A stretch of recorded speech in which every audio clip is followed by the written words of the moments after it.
Hi, I'm Nat. And I'm Guy, Joe Rogan. Yes, apparently not influential at all for the podcast world. And are aliens coming to take over the world? No. The New York Post sure thinks so. Nat does not think so. So choose your sources. And then again, you don't believe in portals, so can we really trust you? Okay, let's get into Time Magazine's top 100 list of podcasts. And Joe Rogan wasn't on this list. Oh my God, Where's what's our going super on? source? There we go. Hold on. There we go. That's why it wasn't working. So, Time Magazine humiliates itself by excluding Joe Rogan from 100 greatest podcasts of all time. And I talked about this in Spanish, but I want to go through the New York Times list because it's interesting to see what they actually put in there. So, this person says, I read the intro to Time's 100 best podcasts of all time, and I felt the overwhelming cringe of confronting a dying empire's last grasp. We've been living through a podcast revolution in the last few years, and there is only one reason for that, and his name is Joe Rogan. But when you see who compiled the list, you can understand why he was left off. And let's just say, I'm not going to go through all of it, but it's basically mostly women, one probably gay guy, and just one man that chose two of the podcasts. So that's how we know where the bias came from. This is extremely strange. He's like the godfather of podcasts. Mm-hmm. I remember watching him way back in the day because I was into UFC and jiu-jitsu. I was watching him when he was an absolute nobody doing this on his couch and in his basement. And compared to where he was to where he is today is absolutely amazing. He really did the work and is authentic. He used to be on the left. He used to be I wouldn't say extremely progressive, but he was embraced by the left. Mm-hmm. And they pushed him away just like they did a lot of other people. And now that they consider him to be on the right or he disagrees with their most radicalist views, they're not willing to even acknowledge him. Yet, if you hear him complain, they say, why doesn't the left have a Joe Rogan? I'll tell you why the left doesn't have a Joe Rogan, because you pushed him away. He was literally on your side, just like Tim Pool. Just like most of the podcasters that they call right-wing nowadays were actually on the left at one point. And because he pioneered essentially this format of being inquisitive and just bringing on people he found interesting or stories or things he found interested and then delving deep into them for hours on end, a conversational format, not we're telling you the news, I'm telling you what to think and what to say, and bringing on, sometimes controversial guests or sometimes guests with differing opinions and even having debates on that. The mainstream media was obviously terrified because they see how much influence he actually does have and what he has been able to build, not only for himself, but for the entire ecosphere of alternative or independent media. It almost kind of rose with him, and he did a thing where it was like all ships rise. What's it called? All ships rise together. Yes. And they're not just scared of him because of that fact. They're also scared of him because they can't cancel him. They've tried again and again. They've combed through every minute of tens of thousands of hours of his podcast to try to find one thing he said. And even when they found it, they couldn't cancel him on it. They don't have any way to cancel him, and they don't know what to do. And once again, he's a comedian, and I keep bringing this back that with the king in a kingdom, the jester was the only one that could tell the king the truth and the actual things because he did it through comedy. I mean, he also started doing that and has been doing that, and it's part of why he has become so uncancelable. But I think also it's mostly the fear that the mainstream media or the people that used to be on the top now have of seeing the success and how he speaks to his audience that is mostly male. That's also a very scary thing for them, that he has a very male audience. Well, also trying to contrive a podcast or invest a bunch of money in some podcast they want to make the Joe Rogan just doesn't work. It needs to be organic. It needs to be authentic, especially in long format. It's really hard to fake it. Mm-hmm. Right now on the left or the progressive side, I would say they only have one opportunity, and it's the channel that did the Hunter Biden interview. That was Channel 5 News. It's a bunch of kids that started when they were teenagers out of LA, just covered stories they like. They tend to have more progressive views than right-wing views, so I would call them progressive, especially on the immigration issue and stuff like that. But I would say I'm more conservative, and I watch them all the time. They're absolutely great. They're authentic when they do cover stories. When they covered the immigration issue, even though I have a difference of opinion on it, they literally went down to Tijuana to find somebody that got deported from LA and is now living in a shanty town, interviewed him, walked around. A lot of them do speak. I think all of them speak Spanish, so they were able to interview people in Mexico. It was very interesting. Maybe you should take some inspiration from them and learn Spanish. We're working on it. And Rafa says, hello, Nat and Guero guy. I think that's the nickname that you've earned yourself on my show, because I call you the Guero producer guy. Thank you. They were asking if we had been fired today. Someone asked if you'd been fired. I do the firing. I'm the boss. I'm head of household here. But no, it's not that easy to fire your husband. But I do want to look at what the Times considers, or what Time considers to be the influential podcast, because it's very interesting and the bias really shows. So let's see that. Oh, see, I didn't actually see this list. I just realized that Joe Rogan wasn't on the top 100 list, which he should have been number one. And even if you go just by ratings, he would be. So two dope queens, clearly two black women that God. talk into microphones. That's number one, apparently. 30 for 30, 99% invisible. Tell me if you've heard of any of these. Acquired, Every Company Has a Story by JP Morgan. Armchair Expert, which is Dax Shepard. He's an actor, so he brought a lot of his, base to the podcast, which a lot of famous people are doing, and that's how they get all these giant audiences. Articles of Interest, the meaning behind what we wear, so fashion. Bear Brook, a nuanced take on tragedy, beautiful stories from anonymous people. Where's the true crime podcast? Those should be some of the biggest podcasts because it really sparked the genre. And also, True Crime Podcast is actually, they're mostly consumed by women, interestingly enough. Bill Simmons podcast, Pioneering Sports Pod, Bodies, the female body, and its Call Her Daddy. ailments. Call Her Daddy, of course, had to be Cassie. on there. Classy with Jonathan Menjivar. Money Changes Everything. Call Your Girlfriend. I didn't even know Conan O'Brien had a podcast. Yeah, Conan, he has a podcast. This is a woke list of garbage. Here's one criminal. Code Switch, Unpacking Race in America. Dan Carlin's Hardcore History. This is what they wish was number one. Yep. Decodering, Dirty John. This one was interesting. I'll say The Dream was also interesting. This is the problem when you don't But I mean, when you don't put Joe Rogan at the top or even near the top, and you don't even include him on the list. Nobody's going to actually take this list with any kind of credibility. I'm seeing more stories from the independent media actually knocking their credibility, which you can see why now. The Ezra Klein Show, Gilmore Guys. Okay, let's get into the next story here. Hiding in the War. I think we got the idea, Nat. There was one by Esther Perel, which is like a... Okay, the second meeting between Trump's DOJ and Ghislaine Maxwell. Yes, has ended. She's reportedly asking President Trump for a pardon. Yeah, I believe it was 2 meetings in 2 days they've had now, and she's provided a list of, she's answered questions to the Department of Justice about 100 people. Mm-hmm. Also, we have to remember what was rumored is that there are hard drives stashed away that Epstein kept for insurance. Now, the question is, does Ghislaine know where these are? Because her testimony alone and potentially giving her a pardon, nobody's going to believe her if she gets a pardon, a reduced sentence, or something like that. It's going to need to be backed up with hard drives or documents. So hopefully she does know where Epstein stashed these things.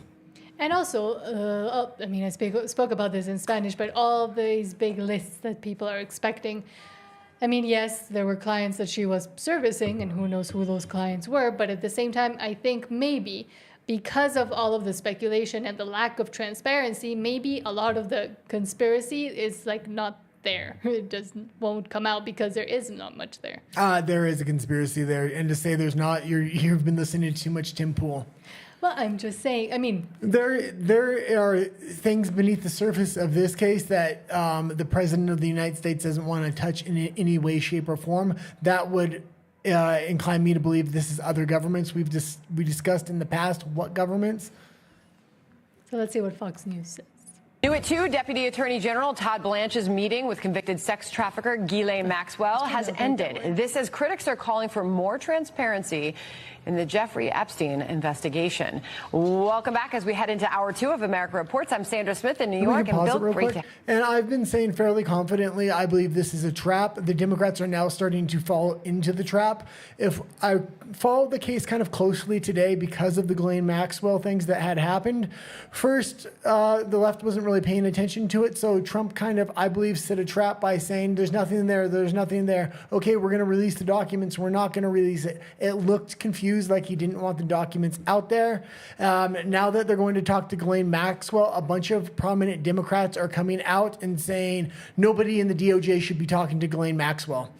So which way do you want to kind of have it? And they've already fallen into this trap now. So I think it's just a matter of time to fully set this thing. But if nothing comes out, then that's worrying. Have you here today? Great to be with you as well, Sandra. I'm Bill Malugin in Los Angeles. John Roberts has the day off. That meeting Sandra just mentioned just wrapped up moments ago. Maxwell was escorted back to the prison from the courthouse in Tallahassee. Her attorney said they had a, quote, productive meeting with Blanche, but details of their talks still remain under wraps right now. All right, Fox Team coverage is at the ready. Chief legal correspondent Shannon Bream is live here in New York. And if anybody's wondering how long she got 20 years. So she has quite, I would be totally for letting her out of jail on the entire 20 years if she gave up 100 names and hard drives to really have hard evidence on those names, meaning video files, documentation, such as flight logs that corroborate with the videos, the time and date stamps. If she doesn't have corroborating evidence, I don't see any credibility in her testimony. And that is what Trump has continued to kind of say, that he wants all credible information to come out. City standing by with analysis. But first, let's get to our justice correspondent, David Spunt. He's got the latest from Washington for us. So, David, what else did Maxwell's attorney say? Well, he said a lot. We wish we could be in and hear what was said in the actual meeting. This meeting was a lot shorter than it was yesterday, but this was a two-day event. The highlight, though, it appears that her team wants a pardon. Watch. We're going to take one day at a time. I know that's very cliche, but it's true because things are happening so quickly. We haven't spoken to the president or anybody about a pardon just yet. And listen, the president this morning said he had the power to do so. We hope he exercises that power in the right and just way. And let's pause it really quick. Remember, she got prosecuted in the original case for everything that happened between around the dates of 1994 and 2004. And the only people involved within that case that she kind of brought up were her and Epstein, nobody else. So if she wants to start giving up names now, she's going to need hard evidence to go with that. And I would highly advise Trump to get some hard evidence if they want to cut her a deal. But also, if they're already considering maybe asking for a pardon, does that mean that she has enough to maybe even merit a pardon, or are they just throwing that out there? Because if there's enough there, and it could even grant her a pardon, that means that she probably could have a lot more things if they're already saying, well, maybe. No? Yeah, there's two things. Either she thinks she has a lot of leverage because Trump over-leveraged his position, or she actually has extremely hard evidence. And if she does have extremely hard evidence, she has no problem answering the questions about the 100 suspects they questioned her today. And now the lawyer's coming out in front of the press, kind of floating the idea of the pardon. Maybe she has hard drives. It had been rumored that he had insurance hard drives. If anybody knows where those hard drives are, it's going to be Ghislaine Maxwell. So, and if you have testimony plus video footage on hard drives, that's more than enough evidence that I need. Now, would that implicate everybody? No, I don't think so. So they could potentially leave people out, this or that. But at least at that point, we're getting convictions, and it's enough to satisfy the public. Okay, let's go into the next article we got here. I hope they don't say words we're not supposed to, but the Online Safety Act starts today. This means access to adult material on the internet will, to access it, you will have to provide proof of age via facial scans, photo ID, and credit card. Okay, and what she's trying to say is the Online Safety Act, this is in regards to the UK. So you're going to have a facial scan or a digital ID wallet, which you previously had a facial scan with before. This is the first step, and this is a very slippery slope. The key words they're using here, we obviously know the main reason they want to get this is to protect children. That's what they always say. But let's just listen to what they're saying, and then we'll kind of get into it. Because hate speech and misogyny that's really a perspective of who's making the laws here. New online safety codes, which aim to make the internet safer for children, have now kicked in. This is part of the Online Safety Act, and it will help to stop under 18s from seeing harmful content, like pornographic material, violence, eating disorder, or self-harm related content. The Science Secretary, Peter Kyle, says that the time for tech platforms to look the other way is over.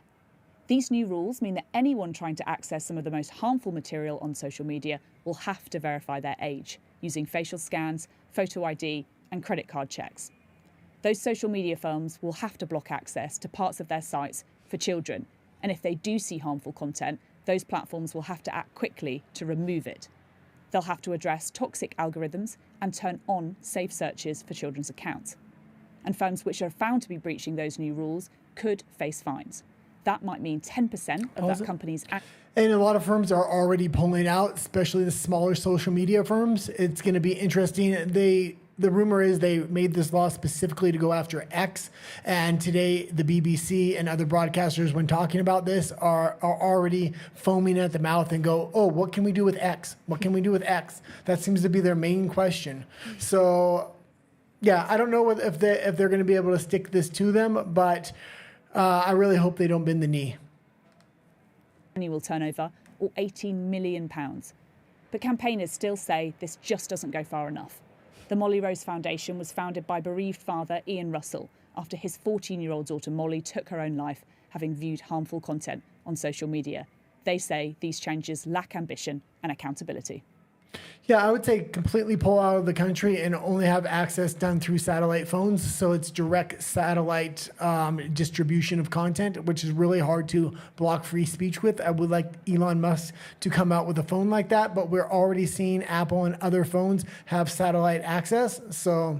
And maybe just explain a little bit what does online, like having to do and go through all this online, the implications of having to use a digital ID and also hand over your credit card information, because you explain it better than I do. And this is not just for kids. This is how they started, and they're going to broaden it out. But I was very shocked today that it's starting extremely broad. It's not like they just put it narrowly in for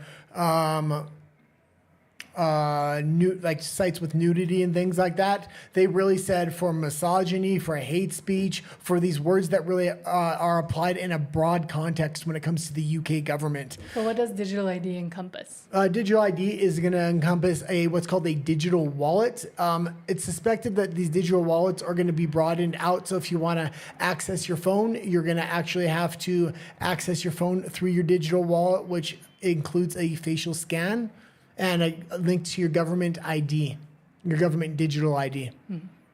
And that means further control by the government on its citizens and more checks that may be, biased in a certain way. Let's not cut this down. This is harsh, especially coming from the UK government. You can get arrested for having memes on your phone in the UK. So now what are they going to broaden that out, that you're going to get arrested because you looked at a meme online and you don't even have it on your phone? Because right now they can only prove it if you have it on your phone. Pretty soon they're going to, with these digital IDs and these digital access, they're going to be able to prove if you looked at a meme online that's potentially hateful, that's going to maybe make you say something hateful in the future, which is crazy. Free speech laws are extremely important. We're seeing this come into Mexico, Canada, all Western countries, a lot of Latin American countries. The United States right now seems to be the main country standing up for free speech. Specifically, somebody that had the biggest ban on him was Nick Fuentes. He's now all over American platforms because they're not censoring speech anymore. Whether you like him, you hate him, or whatever, the censorship is quite quietly coming off. The Nelk Boys actually it's a podcast geared towards younger people, but they had an interview with Netanyahu today. And after that interview, they got so much backlash for interviewing Netanyahu from their audience that they had to go interview Nick Fuentes, tell him they were sorry. Then they went to Myron Gaines, told them they were sorry. They should have had other people on that could have pushed back harder. And then they went to the radical left, which was Hassan Piker, and apologized to him and said, they should have had somebody better educated on to really push back against Netanyahu. Because because their fans, they were extremely scared of a cancellation. So they went to the far left and the far right. People that a year ago would have been canceled and you would have had to apologize for talking to, they're now going and apologizing to them for talking to Netanyahu. So free speech in the United States right now seems to be strong. We'll have to see as digital IDs get rolled out. Hopefully they don't go to the United States as broadly as they are in the UK, meaning to access your phone and the internet. And this example you just gave is exactly why free speech is so important, because being able to have all of those opinions and all of that almost debate, I mean, it's not good that they were having to apologize to everybody or doing it in that sense, but bringing on more points of view that maybe most people don't even consider people actually have, like Fuentes. I mean, I hate the guy, but still. Oh, but I will say this about him, because I've been watching a few interviews since he's back on, and it makes for a hearty debate because he has such opposite views of the people he debates. He was originally saying he was very pro-Israel and things like that, and he was asking simple questions back when he was 18, and he expected to get simple answers back, yet they told him don't ask those questions. They slammed the door, they canceled him, and that's what made him dig into the subject more and more and more. So as you repress speech, and especially on certain subject matters, those tend to be the subject matters people look into more, and it can tend to radicalize people. Yes, that's what I was going to say, and that's why it's so important to have all speech available, because that way better ideas can be formed and better critical thinking can be done by anybody that listens to them. Well, and if you don't have a good if you don't have a good argument for Israel when somebody has questions, you better come up with those arguments, because if you start censoring people, a lot of other people are going to start asking questions. And coming to conclusions that might not be the correct, not the correct ones, but the truthful ones. Okay. Speaking of truthful, and this is your favorite story, possibly hostile alien threat detected in unknown interstellar object, a shocking new study claims. And Tim Pool had this on Timcast today. And I thought it was very interesting, not because it's true in any way, shape, or form. This is one of the more ludicrous stories. I would almost say they're really trying to cover up the Epstein thing right now, trying to change the subject matter. That being said, this was the New York Post. So this is a mainstream publication. Oh, no, this is one of the biggest publications in the United States when it comes to newspapers. So this isn't like it's the National Enquirer or some kind of fringe magazine. This is mainstream media. Why don't you go to the top? New York Post. Mm-hmm. So yes, but the New York Post is also a little bit of a rag sometimes. Okay, well, let's just read into what they do say. I don't believe any of this, and why they put this in the New York Post is crazy, and they should be called out. It's the New York Post.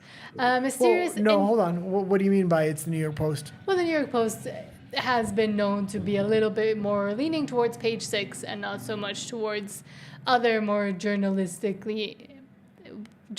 entities with integrity. Well, maybe you read the New York Post more than I do. I thought they were more like the New York Times, even though they were extremely progressive and reporting on falsehoods. I always thought the New York Post was more mainstream. But maybe it is mainstream, don't get me wrong, but they do tend to lean a lot towards page 6 style. Like what other stories have you heard of them like this? It'd be too long to go into it. Okay, well, I haven't heard of any other stories, but let's go into this one. A mysterious intergalactic object could potentially be a hostile alien spacecraft that's slated to attack our planet in November, according to a controversial new study by a small group of scientists. The consequences, should the hypothesis turn out to be correct, could potentially be dire for humanity. The researchers wrote and hold on, yeah. How the hell are you going to know if they're going to attack? How do you know their intentions? They're implying things they wouldn't know. Now, I would give a little bit of credibility to the theory if they say an odd-shaped comet is heading on a path towards Earth that isn't normal. And this had happened once before. I forgot the name of the comet, but it was almost like a bullet shape, and it took a path around the sun that wasn't normal for any other object. So a lot of people said that might have been an alien space probe, but when you looked into it, it could have been theoretically true. This is just insane. They're coming to attack us. You would never know their intentions. It was published July 16th to a preprint server, which also, again, big grain of salt, our ARXIV Southwest News Science reported, and that's the thing. Comet 3I or L dash Atlas streaks across a dense star field in this image. So that's the thing. What does it look like to you? It looks like a bracelet. That's obviously not the image. Yeah, this is it. It's lighting up different colors like the Christmas lights. That's what Yes. you're telling me? No. It says here, Comet 3I or L Atlas streaks across a dense star field in this image captured by the Gemini North Telescope's Gemini Multi-Object Spectrograph. Multi-optics. No, Multi-Object Spectrograph, July 2025. Spectrograph. It's a special kind of way they're saying. This is not how it would normally be seen. Okay. You're the one that usually believes this stuff more. Less than 24 hours later, it was confirmed to be an interstellar object with initial observations suggesting that it could be a comet that measures up to 15 miles in diameter, which would make it larger than Manhattan. However, in the new paper, the trio, so it's just 3, of researchers suggested that it might be a piece of extraterrestrial spy technology in disguise.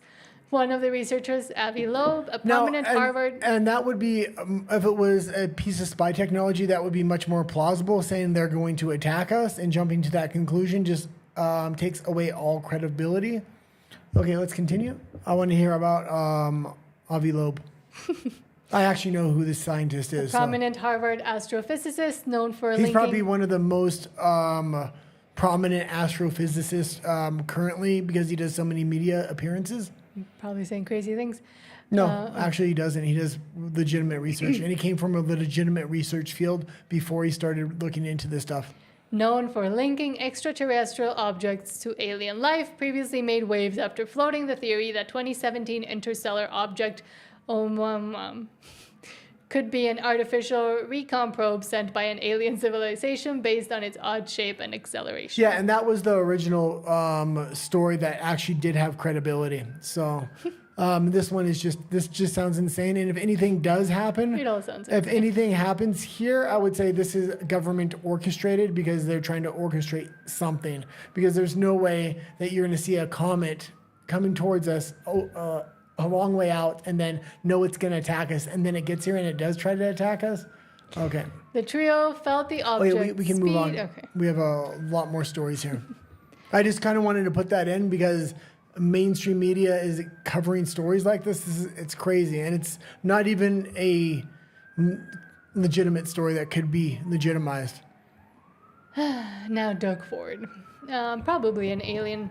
Doug Ford will bypass the feds and directly issue work permits to the 100,000 asylum seekers in Ontario. A new flood of cheap foreign labor is about to hit the job market. Yeah, and this was shocking. Canada. And this was shocking because his justification for this just absolutely made him lose all credibility, the little credibility he did have left. Let's listen to it firsthand from Did the he horse's have any? mouth. Huh? Did he have any credibility? I have a tremendous amount of asylum seekers that are up in Etobicoke and in the hotels. They're healthy, they're willing to work, they're hardworking people, but they're waiting over 2 years.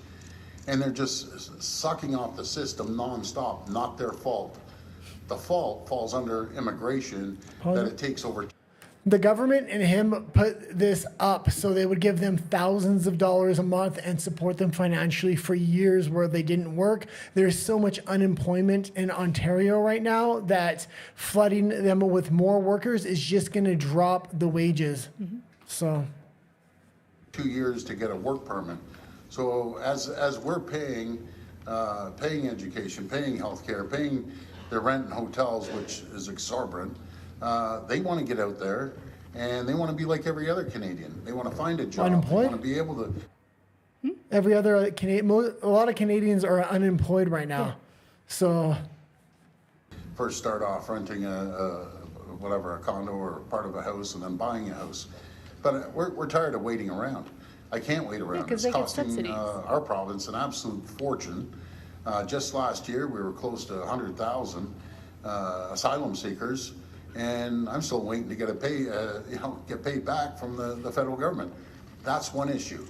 But there's jobs available in Ontario. and we need to give them work permits and make sure that they're out there working and contributing back to society. The unemployment rate is skyrocketing in Canada because the tariff deal with the United States is not going through. Trump really ixnayed the deal with Canada again today. He made that announcement that nothing's going on with Canada at all as far as the tariffs go, and industries are starting to shut down and lay off workers in mass. Mm-hmm. And aside from the huge housing crisis that there is, the cost of living crisis that there is, the healthcare crisis that there is, so. Okay, let's go into what do you got for me next? And what they're doing to other people as well. So. Oh, Royal Bank. From the Western Standard, Royal Bank of Canada shuts down Freedom Convoy lawyers' accounts over risk concerns. So they already shut down the accounts for the people that they're trying to sentence and to censor, but now they're also apparently doing it to the lawyers that are trying to get them out of it. Yeah, and she's actually fairly good looking in that picture because I was watching an interview with her and she looked nothing like that in the interview. Rebel News interviewed her and it was a fairly good interview. She's a lawyer? She's the lawyer for the convoy. A lot of convoy actions are still going on in the courts, not just prosecuting individuals, but counter lawsuits, things of this nature. The Canadian government doesn't like it. They don't like that there's a few lawyers willing to stand up against the government, especially in Canada. They have a monopoly on people actually fighting back. That being said, her account had been shut down 3 times so far. This is the 3rd time. She's now... She's been given a certain amount of time. I can't remember exactly how much to get her money out of the bank before it's going to be seized. The first time it was seized, I believe it was seized because she bought a small amount of Bitcoin. They deactivated her account. She had to call in. Then they told her, well, you're going to have to go into the branch. She did go into the branch. They gave her 1,000 questions. Then they had to get somebody on the phone. And at the end of the conversation, they gave her a firm warning about buying Bitcoin. Like, Bitcoin's not illegal in any way, shape, or form. So, and let's remember also that they debanked the Freedom Convoy organizers themselves. Now they're having to go through trial. And then also, they completely removed any ability for them to raise money when they were trying to do not just the convoy itself, but also for their own defense. Yeah. But yes, Eva Chipiuk, a lawyer known for her involvement in the Freedom Convoy and vocal criticism of Canadian institutions, has been blindsided by the Royal Bank of Canada, or RBC, terminating its relationship with her, citing risk-related concerns. Let's pause it really quick. And there are not quite a few banks. There are a few other options now of banks in Canada that are freedom oriented because of what happened with the Freedom Convoy and Canadians actually being debanked. There's quite a few Canadians being debanked, not just with the Freedom Convoy, but if you cross other social norms that the government doesn't like, they will debank you fairly quickly. So there was a need for banks to kind of pop up that would separate politics from banking. And according to an official letter the banking institution sent to Chipiuk, her recent activity outside of RBC's client risk appetite, and it would no longer be in position to continue serving her. So essentially, would that mean, like, because they're serving her as a bank, they're worried that they won't have any more clients? No, usually the order gets brought down from higher up, from the federal government. So. Or that's not the kind of client they want. Client risk. It's just like what happened with the Twitter files. There's a backdoor into the bank where they have open communication with the government. But I'm saying the official excuse they're giving is that we don't want your kind of client, you to be as a kind of client. Yeah, and I would take that to be as discrimination, especially because she seems like she's a lawyer. I doubt she has any arrest. Otherwise, she wouldn't be able to probably practice law in Canada. That being said, is there a possible discrimination lawsuit here? I don't know, but... Yes, and then it goes further on to talk about the Bitcoin thing and her having to go back and forth consulting the fraud department, and then proceeded to ask her a number of very strange and demeaning questions. Yeah, and they were asking her strange questions about the Bitcoin she bought. Did you have to... does it say here? What? I'm trying to remember the questions they asked her. No, they said that it might not be a legitimate did you have to download a program in order to, did you have to buy any hardware or download a software program to buy your Bitcoin? And then they warned her about buying Bitcoin. Yeah. So, And now they're saying we do know the Canadian government has already passed all the legislation and already has all the framework for their digital currency. I would expect it to release within the next 12 to 24 months. So that's why they don't want a competitor like Bitcoin in the market, or people having Bitcoin wallets or other alternatives, because if other alternatives are adopted by the general public in mass, or a large percentage, and alternative systems come up, people won't use the main digital currency in Canada, and it will begin to collapse. And Wendy Hillier said, this is brazen and astonishing behavior by RBC towards the lawyer. Eva is a well-known lawyer in Canada and has been debanked apparently because she is at risk.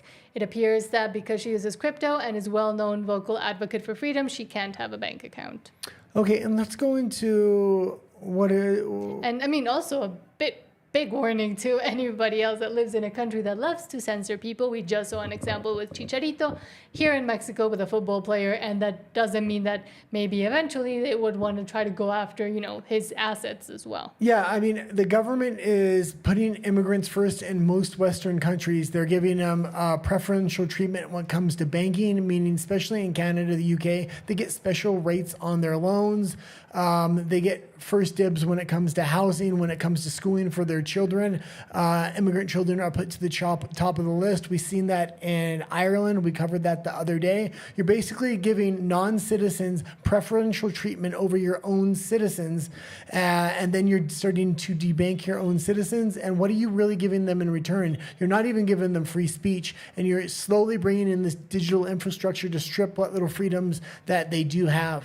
But I was saying with Chicharito's example, it's the censorship part of it. Like if you want to shut someone up, now there's mechanisms and precedent of it being done in other countries. So don't think that free speech is what I'm safe.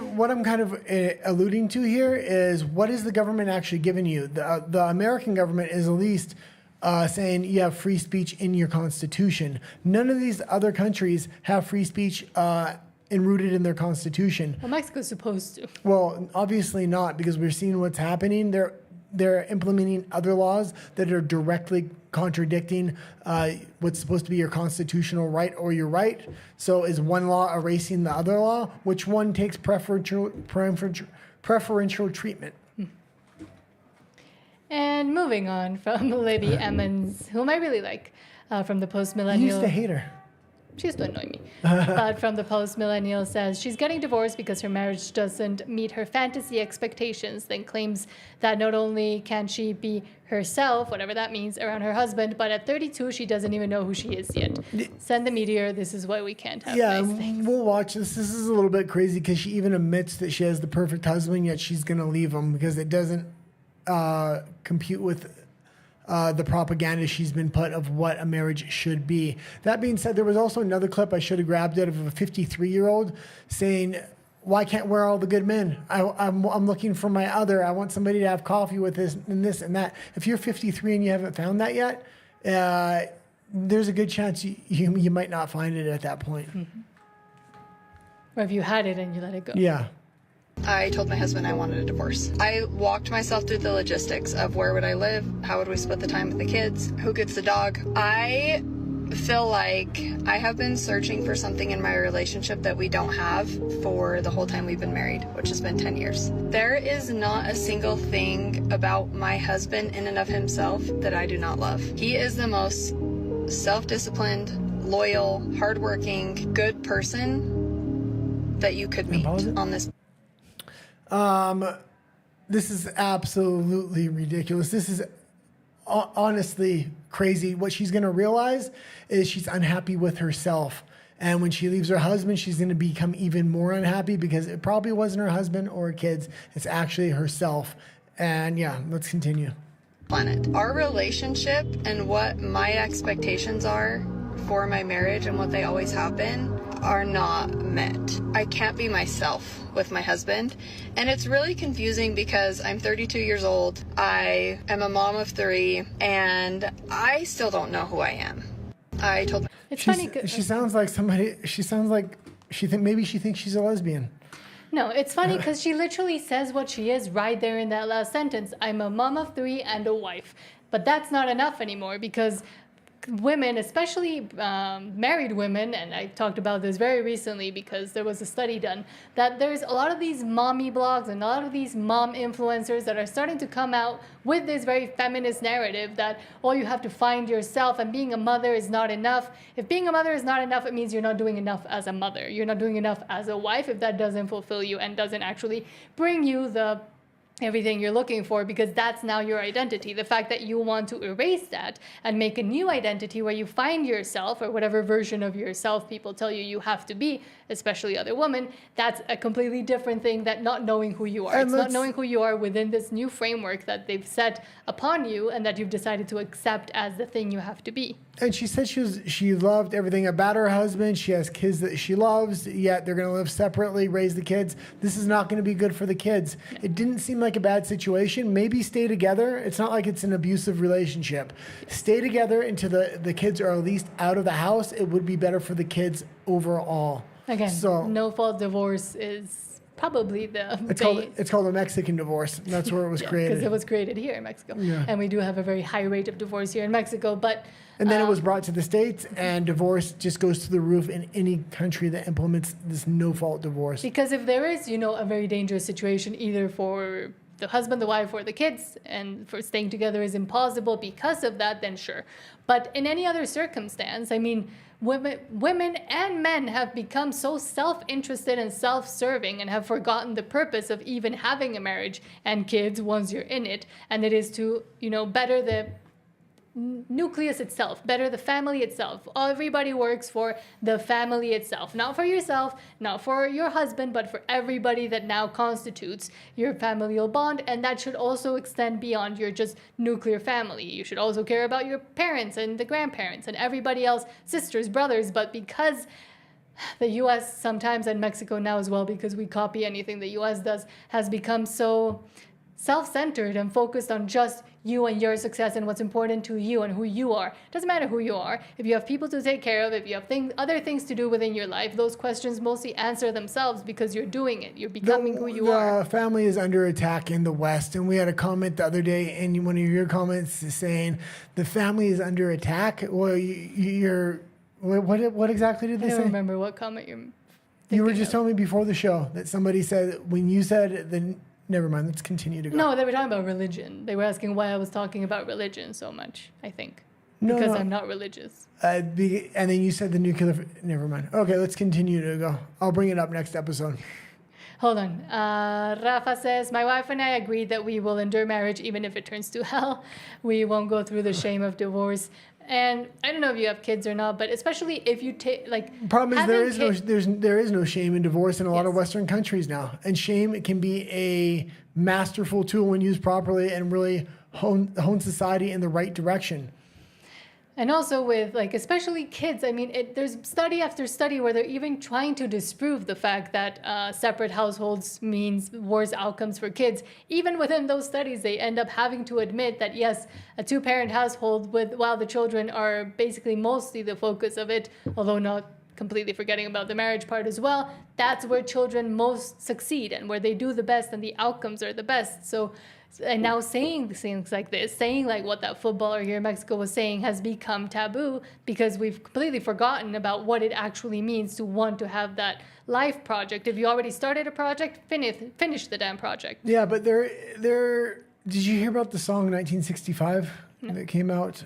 The girl is talking about there's quite a bit large movement that's trending on a lot of social media now in a lot of different subject matters. So it's not just one subject matter, but the conversation of women wanting to go back before feminism and the lies of feminism to how it was in 1965. Now that's just a song 1965, but it's more of a conversation that is happening, that women are waking up to the lies of feminism now. The problem is they're waking up to the lies of feminism, but they're going to too early a point, and I talked about this yesterday with Chicharito as well in Spanish, but I think it is an important thing, and Lila Rose has also spoken about this. If you don't know who she is, go look her up. She's great. a lot of people, when they think about the traditional family, the nuclear family, or what it used to be like, the trad wives, where that era, the mystical era everybody wants to go back to, that's an era that only lasted for about 30 to 40 years, from the 1940s, like during the Industrial Revolution and the consequences of that, to about when feminism came in, like full force into the workforce. And also the United States had just won the war at that point, and the economy, it was the largest boom in probably global history. But you don't know what I'm saying.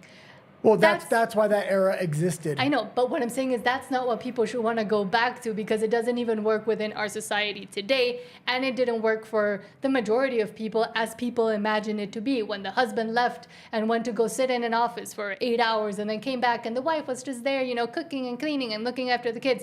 That is actually not how families used to be formed for millennia and centuries, where they actually functioned as a part of society that was productive both for the family and for society.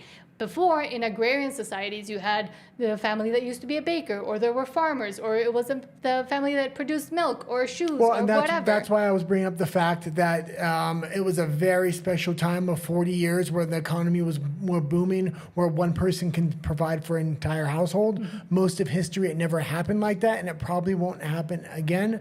That being said, families had a job together. It was a family unit, and the child would learn from the parents. The wife would support the dad in his job, whether it was a baker or an iron worker or whatever it was. Would be part of the productivity of the family as a productive unit. And today that it could potentially happen again, because a lot of people are working from home. The working from home movement we've seen during the Jibby Jab era, what happened, women could potentially work a lot more from home, help raise kids, things like this. So.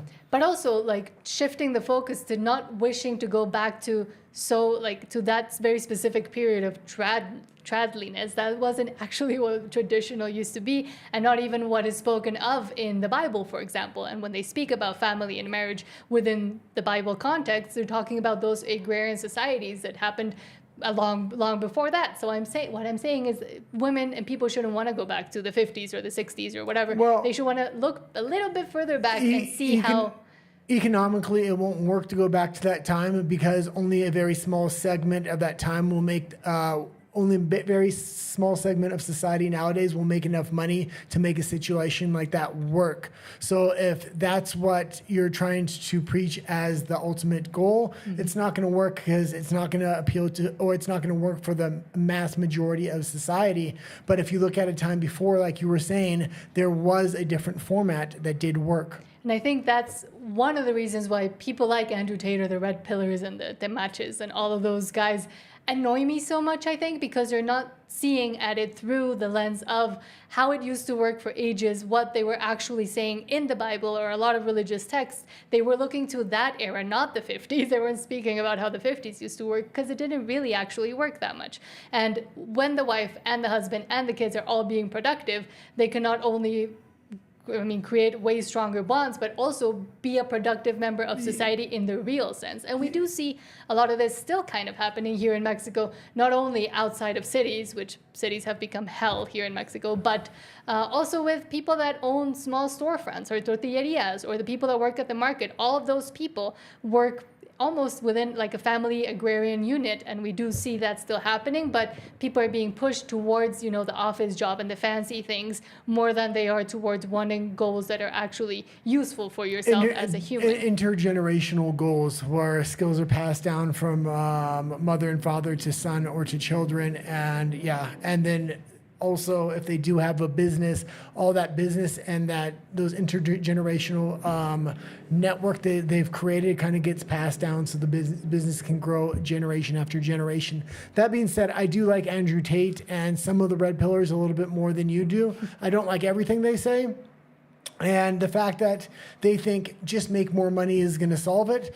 At a certain point, there's only enough money and jobs to go around, so a large portion of society isn't going to just be able to make more money to provide for our family. And if they do, a lot of people are going to have to work so much they're never going to see their family. So there needs to be a better model that comes out, and hopefully even the Red Pillar community will realize this, rather than the messaging of just make more money. There could be a message where you need to create a family unit that can make wealth and happiness together. Well, and Andrew Tate wants to have a harem. Just recently, he came out to say that, oh, I have multiple children from multiple wives, and that's what all men should want to achieve. He also has a different. Doesn't exist. He also has a different religion that provides for that. A very recent religion as well. Let's not kid ourselves. He said that way before the Muslim thing. But I mean, that point of view, I don't think is conducive to having a very fulfilling life and leaving a legacy, a very specific legacy for your very specific children with your very specific wife. I don't know. Okay. But you want to have a harem?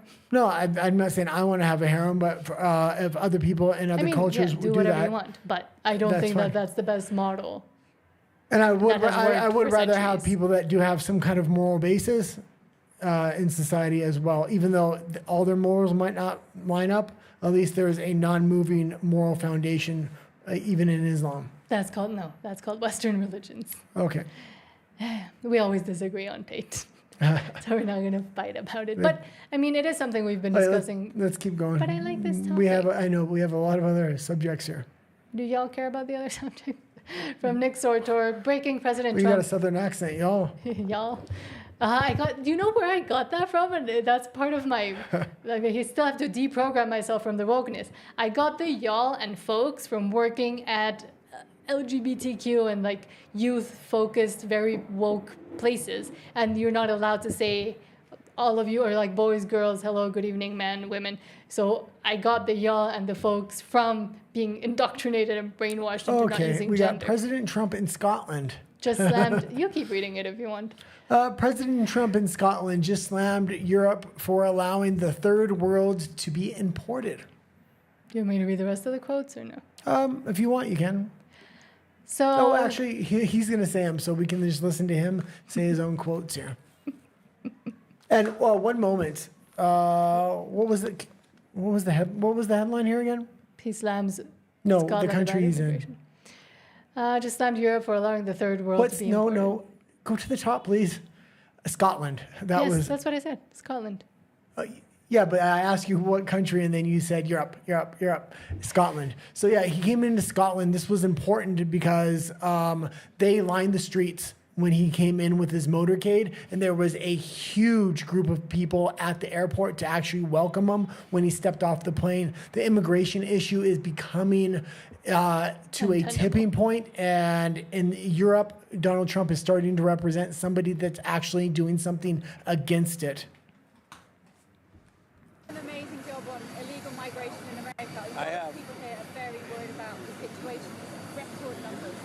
Well, I say two things to Europe. Stop the windmills. You're ruining your countries. I really mean it. It's so sad. You fly over and you see these windmills all over the place, ruining your beautiful fields and valleys and killing your birds. And if they're stuck in the ocean, ruining your oceans. Stop the windmills. And there's a couple of things I could say, but on immigration, you better get your act together. You're not going to have Europe anymore. You got to get your act together. And we, as you know, last month we had nobody entering our country. Nobody. Shut it down. And we took out a lot of bad people that got there with Biden. Biden was a total stiff. And what he allowed to happen, but you're allowing it to happen. And hold on, we're going to go back to it. Yeah, this is interesting because all the people in Europe right now want their government to do what Trump's doing. And they say, oh, we can't, the law, this and that. And the next thing, there's a million reasons why they can't, but they're all looking at Trump and they're saying, he can do it. Why can't you do it? Mm-hmm. What they can do is import a bunch of migrants in there to and put two levels of citizenry. The immigrants have more citizen rights than the actual citizens of the country. And you're pitting these two groups against each other, and it's come to a tipping point. The government also it almost seems like they want that so they can implement restrictions and strip freedoms and then send the population off to a war they're trying to start. Into your countries, and you got to stop this horrible invasion that's happening to Europe. Many countries in Europe. Some people, some leaders have not let it happen, and they're not getting the proper credit they should. I could name them to you right now, but I'm not going to embarrass the other ones. But stop this immigration is killing Europe. And the other thing, stop the windmills, killing the beauty of your countries. Thank you very much, everybody. Yeah, there's a big plan to bring in digital currency, digital ID. They need a reason. Why do we need a digital ID? Well, we have to protect you. That's what they're going to say. So they need high crime rates, things like this to justify all the things they want to do. They're also trying to provoke a broader war. They want to send their citizens off to war. Trump is throwing a monkey wrench in all of this because he's showing how it can be done and it can be stopped. If Trump wasn't in office right now, there would be no example and they would be able to hold the line and say, this just isn't possible under our laws. Okay, let's go into, you can give a comment on that before we go. Well, no, the population of these European countries specifically have noticed. We've seen protests all the way from Spain to the UK to Scotland to all over.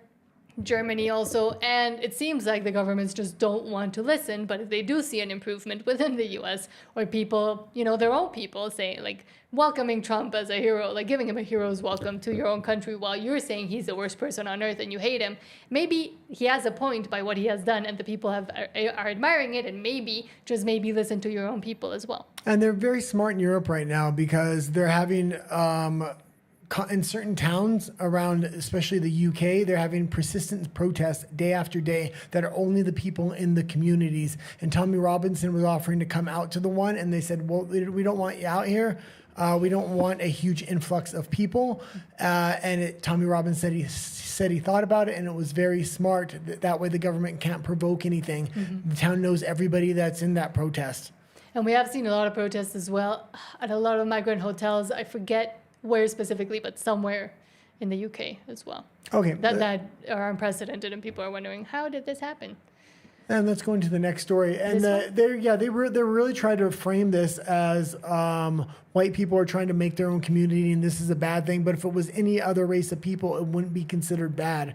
Now, I don't have a problem with them framing it as good or bad, but they need to have it across the board. If they want to say it's bad for one race of people to have their own community, it needs to be bad for black people to have their own community and Chinese people to have their own community, but they don't say that. They always say it's good when black people have their own community or Chinese people have their own community, but when white people want to have their own community, all of a sudden it's bad. If it's bad, it needs to be bad across the board. If it's good, it needs to be good across the board. There has to be some consistency in their logic, and there doesn't seem to be consistency. You want me to play it or no? Yeah, you can play it. Okay, NBC, don't get mad at us. And this is in Arkansas, and there's a couple other places around that I watch documentaries about this. There's a couple communities in South Africa that are far more established. No blacks, no Jews, no gays. High up in the Ozark Hills in the state of Arkansas, dozens of people have been working hard, building houses and a new type of community. It's called Return to the Land, and it is a town open to white people only. They are millennials and Gen Z, and this is a new update of age-old prejudice. What we've done here is... But I mean, they themselves didn't say that no this, no that type of people. That was a commentator that said that. So, I mean, if I hear that from their own mouths, well, okay, sure. And that's the thing, because when I was researching the South African community that did a very similar thing, because white farmers were being killed over there, so they felt it necessary to build this community. They were framed in the exact same way, but then when they asked them, they actually left it in. They said, well, no, we're not a white-only community. We will actually invite other people in. Other people just don't want to come. What I'd be scared of is this starting to sound like a cult, so I would be more worried of that. Establish a place where we have control over who our neighbors are, and that is just for the sake of preserving, our culture. And that culture, effectively, we're saying this is a white culture, a whites-only place. White American culture. But what this sounds like is bringing back segregation. Is that a fair assessment? It's free association. So we're not trying to keep other people down. This is a small settlement in the middle of the Ozarks. But they are being kept out, even if... Well, I mean, you don't let everyone into your home. Around 40 people live here. Hundreds more from across the world have paid to be members. Sounds like and while the men do the physical labor, The women take care of the children who live here full time. It could be a very loving community if you're part of the community, but if you're black, or if you're Jewish, or if you're gay, you can't be part of that community. They can have their own communities, and they already do. You might be wondering how any of this can be legal. Return to the Land is structured as a private members association, which they believe allows them to discriminate on the basis of ethnicity, along with other factors. That has yet to be tested. Well, and it's strange because other ethnicities are discriminated when it comes to hiring and everything else. They're trying to put DEI policies. So if race is so important, it's just not important when white people want to do it. Like, I'm all for saying, okay, it's bad to have racially segregated communities, but they need to do it across the board. So they're having a different standard for these people than they're having for other people. But it does sound a little bit like a cult, doesn't it? Yeah, I would say it does sound a bit like a cult. But that being said, yeah. I mean, the principle is the whole like question of if a bunch of others Yeah, can but also build... you could say the Amish people are a cult as well, because even more so because it involves religion. But the Amish have really set a certain standard, which a lot of the rest of society could learn from. I don't know if I'd classify them as a cult fully. I'd say maybe even Mormons are more of a cult than the Amish. Yeah, but what I'm saying, if you're looking at that and saying it's a cult, it's no different than the Amish. That's the thing. The Amish are far more cultish. But do the Amish pay membership? No, you have to pay membership when you do something like this, even when it's a black community. So you can, otherwise it could be considered racial discrimination. So this has been tried by other racial groups as well. This isn't, they're just saying like this is the only one, it's not. So, yeah. I mean, for me, it would just be the double standard of it all. Yeah. Okay, let's continue to go here. Do you want to go over to RUMBLE? Because we can't really talk about the next stories here on YouTube. Okay. Yeah, let's head over to RUMBLE now. Yes. We got 4 stories that we can't really talk about on YouTube, so we'll see you over there. If you haven't liked and subscribed, please do so. We're trying to get to 300 subscribers and eventually 1,000 so we can monetize. And thank you, Rafa, for your comments here on YouTube as well. We'll see you over there in a second. Okay. Yeah, anytime the word community comes up,